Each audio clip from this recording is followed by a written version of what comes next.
back-to-back celebration was held at Waterfront Cebu City Hotel and Casino and Waterfront Airport Hotel and Casino last February 9 and 10, 2024 to usher in the Year of the Wooden Dragon. Traditional Chinese customs were performed in both properties, which include the wushu presentation,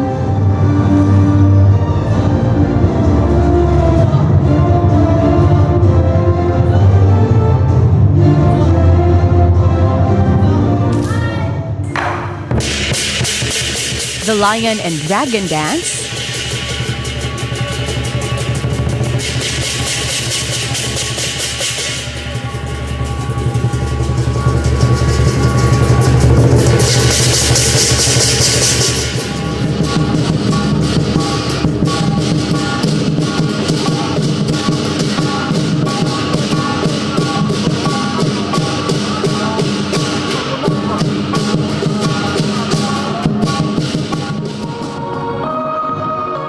and 𝗬𝗵𝗶 or prosperity toss.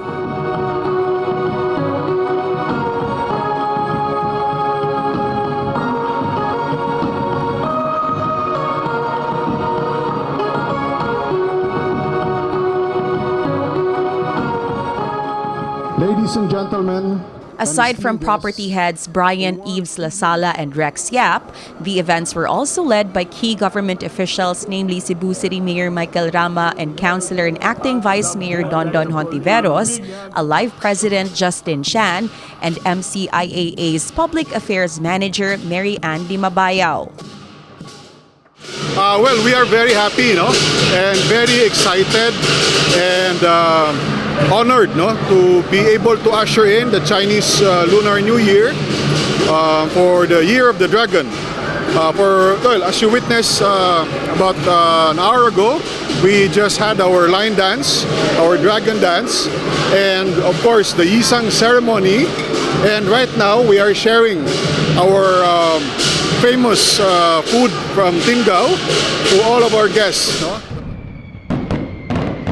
At Waterfront Cebu, the festivities capped off with a spectacular fireworks display that wowed guests including 𝗪𝗲𝗍𝗀 from Siargao and Wendell Contento, a medical practitioner and part-time DJ.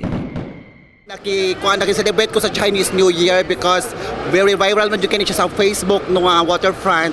Na sila celebration of Chinese New Year, welcoming the Year of the Wood Dragon. Napunta ako dito sa Cebu kasi in-invite ako ng mama ko na pumunta dito sa Waterfront para mag-celebrate ng Chinese New Year.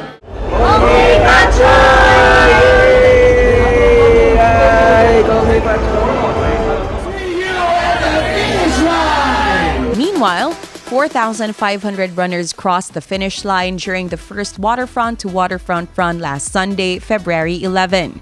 Aside from going through the tri-cities of Lapu-Lapu, Mandaue, and Cebu, among the event's highlights was the surprise proposal of a runner to his girlfriend on stage.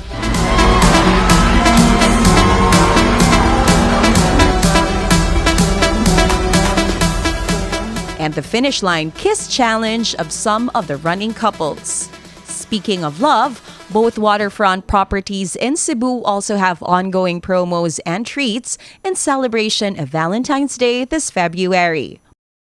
Please dine with us on our Valentine's Day. It's a Wednesday here at Cafe Uno for only 1488. If you want unlimited sangria, it's 1688. And of course, we are offering harana or love music at the veranda after you dine. So what are you waiting for? Alina sa Cafe Uno. This has been 𝗪𝗏𝗶𝗀𝗲𝗏𝗪𝗏 for MyTV Cebu.